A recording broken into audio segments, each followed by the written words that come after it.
Okay, let's be real for a second. The Book of Leviticus, right? It's got a reputation. It kind of feels like this dusty old rulebook that's almost impossible to get through. But what if I told you that's, well, completely wrong? What if it's actually one of the most important, most fascinating books in the whole Bible? Yeah, seriously. So let's just forget everything you think you know, because today we're going to see Leviticus for what it really is, a user's guide to one of the biggest questions you could ever ask. So to get this, you got to go back to the end of the book of Exodus. You've got God's glorious presence literally coming down to live in a tent smack dab in the middle of the Israelite camp. I mean, that's amazing news, right? But it also creates this huge problem. Think about it. God's presence is pure, intense, like white-hot holiness. And people, we're not that. So what do? How can this perfect holy God live with imperfect, messy people without, one completely wiping out the other? Well, that's where this book comes in. The entire book of Leviticus is God's answer to that exact question. It's the solution. It's the roadmap for navigating this incredible, dangerous, wonderful tension. Okay, so let's dig into that. To really get what Leviticus is doing, we have to understand the core problem it's trying to solve. Right. So instead of a rule book, think of Leviticus as a divine manual or maybe an instruction guide. See, Moses wrote this while the Israelites were out in the wilderness, and its purpose was super practical. It was all about laying out the instructions for, okay, how do we worship? How do we live holy lives? How do we build a community that can actually work when God is literally your next door neighbor? And this right here, this is the theme that just rings out through the whole book. It's the standard. And it's not a suggestion, not at all. It's a command that defines the entire relationship. The idea is that the people are called to reflect the very character of the God who has chosen to live right there with them. So you might be asking, okay, how does a flawed human being even begin to approach a holy God? Well, the first part of this divine manual gives us the answer. It all starts with the sacrificial system. Now, this wasn't just a bunch of random, bloody rituals. No way. Each of these 5 major offerings had a very specific purpose. You can see it right here. The burnt offering, that was all about total dedication, just surrendering your life to God. The grain offering was basically a way of saying thank you for everything He provided. The peace offering is really cool. It was like sharing a meal with God, symbolizing real fellowship. And then you have the big ones, the sin and guilt offerings. These were for when you messed up, for dealing with your sin and making things right again. So what's the big takeaway here?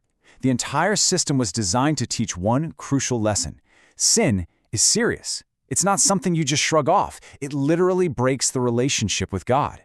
And to fix that break, to get forgiveness, well, it costs something. A real, tangible, and serious cost.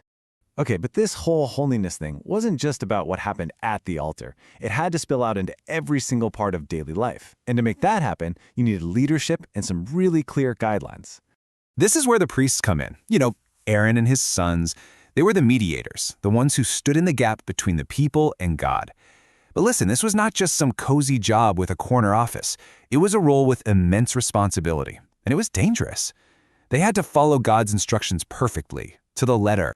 And if you want to know just how serious this was, look no further than the shocking story of Nadab and Abihu. These are Aaron's sons. They've just been made priests. And what do? They decide to freelance it, to do things their own way. They offer what the Bible calls unauthorized fire. And bam, the consequence is immediate and deadly. They're struck down.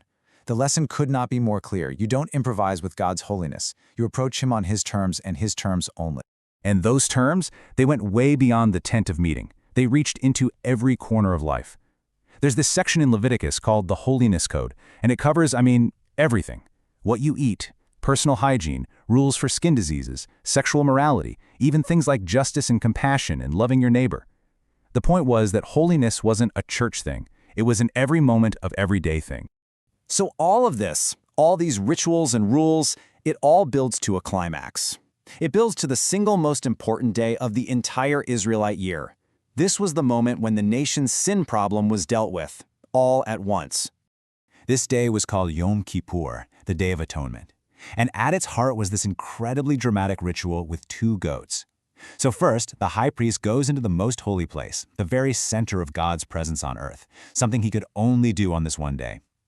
The first goat is sacrificed to pay for the nation's sin. But then comes this really powerful moment. The priest lays his hands on the second goat, the scapegoat, and symbolically transfers all the sins of the people onto it.